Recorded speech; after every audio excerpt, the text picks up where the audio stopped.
My precious children of God, I welcome all of you to this program and I greet each one of you in the mighty name of our Lord and Savior Jesus Christ. ನನ್ನ ಅಮೂಲ್ಯವಾದ ದೇವರ ಮಕ್ಕಳೇ, ನಾನು ನಿಮ್ಮೆಲ್ಲರನ್ನೂ ಈ ಕಾರ್ಯಕ್ರಮಕ್ಕೆ ಸ್ವಾಗತಿಸುತ್ತಾ ನಮ್ಮ ದೇವರು ರಕ್ಷಕನೂ ಆಗಿರುವ ಯೇಸು ಕ್ರಿಸ್ತನ ನಾಮದಲ್ಲಿ ವಂದಿಸುತ್ತೇನೆ.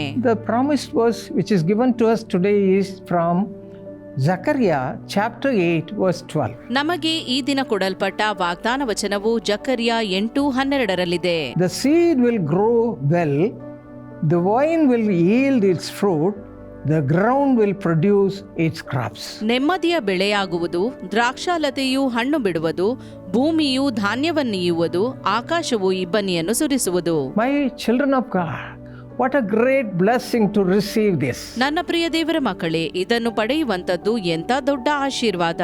When everything is a blessed life, what more we need in this world? ಆಶೀರ್ವಾದ ಹೊಂದಿದ ಜೀವಿತಕ್ಕಿಂತ ಮಿಗಿಲಾಗಿ ಈ ಲೋಕದಲ್ಲಿ ನಮಗೆ ಏನು ಬೇಕಾಗಿದೆ? To receive this great blessing of God, we have to rely upon God and we should hold on to God for all the needs of our life. ದೇವರ ಈ ದೊಡ್ಡ ಆಶೀರ್ವಾದವನ್ನು ಪಡೆಯುವುದಕ್ಕಾಗಿ ದೇವರನ್ನು ಆತುಕೊಳ್ಳಬೇಕು. ನಮ್ಮ ಎಲ್ಲ ಅಗತ್ಯತೆಗಳಿಗಾಗಿ ಆತನನ್ನು ಗಟ್ಟಿಯಾಗಿ ಹಿಡಿದುಕೊಳ್ಳಬೇಕು. Titus 3:14 says, and let our people also learn to maintain good work to meet urgent needs that they may not be unfruitful. ತೀತ 3:14 ವಚನವು ಹೀಗೆ ಹೇಳುತ್ತದೆ, ನಮ್ಮ ಜನರು ಸತ್ಕ್ರಿಯಾಹೀನರಾಗದಂತೆ ಅವರು ಸಹೋದರರಿಗೆ ಬೇಕಾದದ್ದನ್ನು ಕೊಡುವವರಾಗಿ ಪರೋಪಕಾರವನ್ನು ಕಲಿತುಕೊಳ್ಳಲಿ. And how to receive God's blessings? You read John 15:5, it explains so beautifully. ದೇವರ ಆಶೀರ್ವಾದವನ್ನು ಪಡೆಯುವುದು ಹೇಗೆ ಎಂದು ಯೋಹಾನ 15:5 ವಚನ ಸ್ಪಷ್ಟವಾಗಿ ತಿಳಿಸುತ್ತದೆ. Jesus says, I am the vine and you are the branches. If you remain in me and I in you, you will bear much fruit.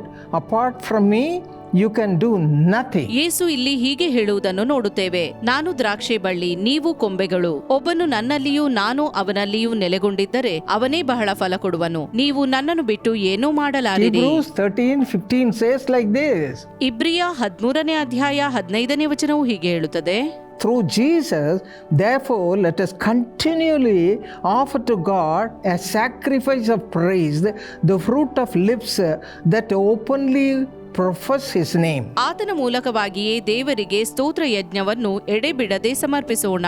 ಆತನು ಕರ್ತನೆಂದು ಬಾಯಿಂದ ಪ್ರತಿಜ್ಞೆ ಮಾಡುವುದೇ ನಾವು ಅರ್ಪಿಸುವ ಯಜ್ಞವಾಗಿದೆ. Learn to offer a sacrifice of praise all the time, my children of God. ನನ್ನ ಪ್ರಿಯ ದೇವರ ಮಕ್ಕಳೇ, ಸ್ತೋತ್ರ ಯಜ್ಞವರ್ಪಿಸುವುದನ್ನು ಕಲಿತುಕೊಳ್ಳಿರಿ. 2 Corinthians chapter 9 verse 12 also says the same thing. 2 ಕೊರಿಂಥ 9:12 ವಚನವು ಕೂಡ ಇದನ್ನೇ ಹೇಳುತ್ತದೆ. And Ephesians chapter 1 verse 16 and 20, let me read it to you. ಮತ್ತು ಎಫೆಸ 1:16-20 ವಚನವನ್ನು ನಿಮಗಾಗಿ ಓದುತ್ತೇನೆ.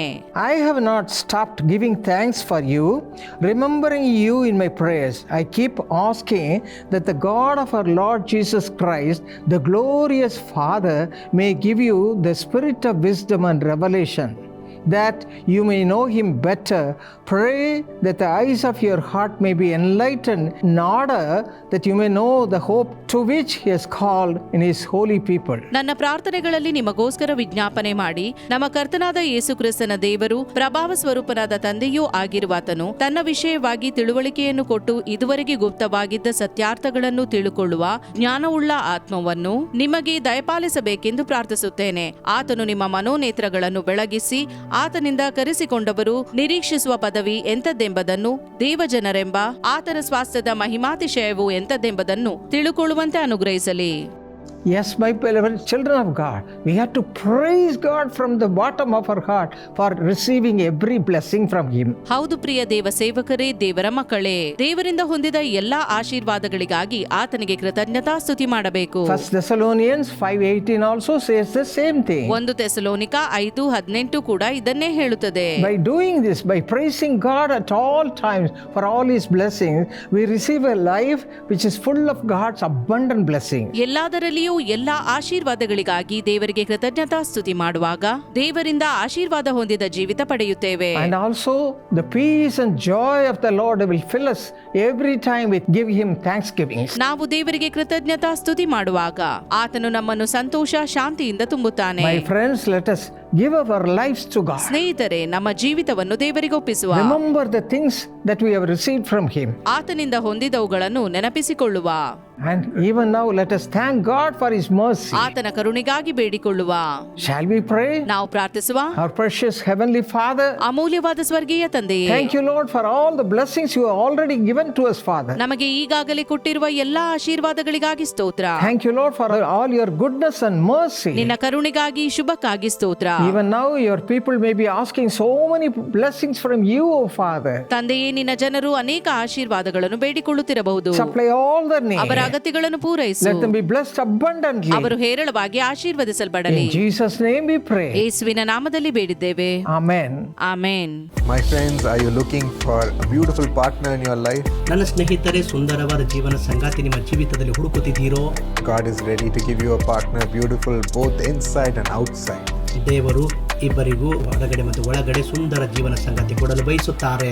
You can find them in our True Friend Matrimony website. ಅದನ್ನು ನಮ್ಮ ಟ್ರೂ ಫ್ರೆಂಡ್ ಮ್ಯಾಟ್ರಿಮನಿ ವೆಬ್ಸೈಟ್ ಅಲ್ಲಿ ಹುಡುಕಬಹುದು.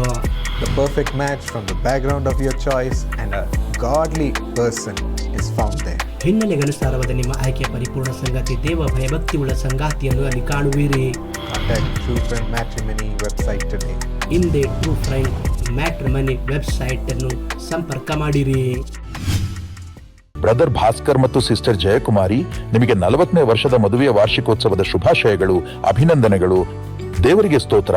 ನಾವು ನಿಮ್ಮೊಂದಿಗೆ ಸಂತೋಷ ಪಡುತ್ತೇವೆ ಮತ್ತು ಇಷ್ಟು ವರ್ಷಗಳ ಕಾಲ ನಿಮ್ಮನ್ನು ನಂಬಿಗಸ್ತಿಕೆಯಿಂದ ನಡೆಸಿದ ದೇವರಿಗೆ ಧನ್ಯವಾದ ಅರ್ಪಿಸುತ್ತೇವೆ.